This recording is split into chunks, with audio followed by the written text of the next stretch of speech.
তাহলে মানুষের তকদিরে সেটা জোটে না।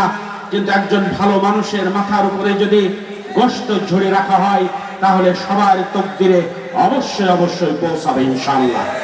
আমরা এমন এমপিকে তৈরি করেছি যারা রাক্ষস নয়, যারা মানুষের আমানত রক্ষা করবে, যারা রাক্ষস নয়, যারা রাক্ষস নয়, মানুষের আমানত গিলে খাবে, সরকারের আমানত গিলে খাবে, এমন এমপি বাংলাদেশ জামাত ইসলামী তৈরি করে না। সুতরাং মানুষের হক মানুষের কাছে পৌঁছে দেওয়ার জন্য আমরা দৃঢ় প্রত্যয় নিয়েছি, দৃঢ় শপথ নিয়েছি। সম্মানিত ভাই সব, আপনারা আমাদের কাছে এসে কেউ কোনোদিন বলবেন না আমাদেরকে এই হাটটা আমাদের নিয়ে দেন, আমাদের ওই জায়গাটা নিয়ে দেন, ওই ঘাট নিয়ে দেন, অমুক জায়গায় আমার ঠিকাদারির ব্যবস্থা করে দেন। এই কথা জামাত ইসলামের কোনো কর্মীরা কখনো বলতে পারে না। কারণ আমরা নির্বাচনের আগেও বলেছি আমরা পেশা পরিবর্তনের জন্য, আমাদের কাজের পরিবর্তনের জন্য আমরা কেউ জামাত ইসলামীতে আসিনি। মোটা ভাত মোটা কাপড়, আমরা যেই পেশায় আছি এই পেশার মাধ্যমে মোটা ভাত মোটা কাপড়, আমাদেরকে আল্লাহ যেটা রিজিক রেখেছে এটার মাধ্যমে আমরা সন্তুষ্ট থাকতে চাই।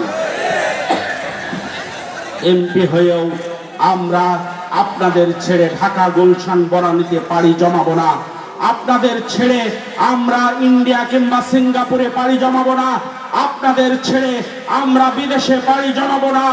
আমরা এই জায়গায় বেড়ে উঠেছি, এই জায়গায় এখনো আছি, এই জায়গায় আমৃত্যু থাকতে চাই ইনশাআল্লাহ। সংগ্রামী বন্ধুগণ,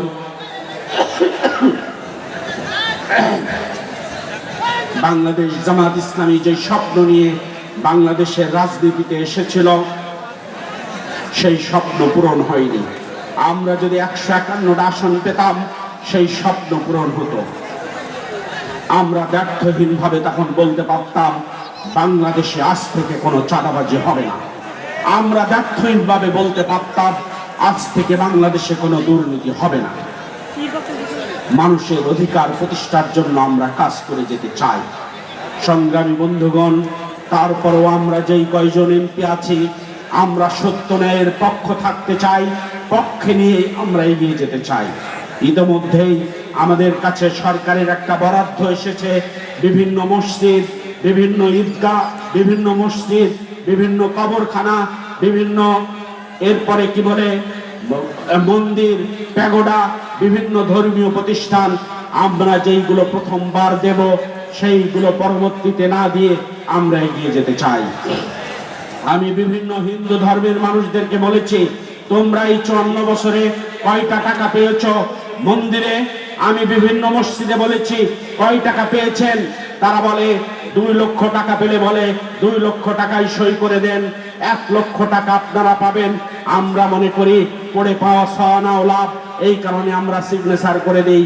আমরা ব্যর্থহীন ভাবে বলছি 100 টাকা যদি আসে 100 টাকা আপনাদের কাছে পৌঁছাবে, আর কেউ কিছু নিতে পারবে না।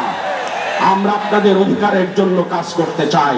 আমরা ক্ষুধার্ত মানুষের কাছে অন্ন নিয়ে যেতে চাই, বস্ত্রহীন মানুষের কাছে আমরা পোশাক দিয়ে যেতে চাই, বিচারহীন মানুষের কাছে আমরা বিচার পৌঁছে দিতে চাই।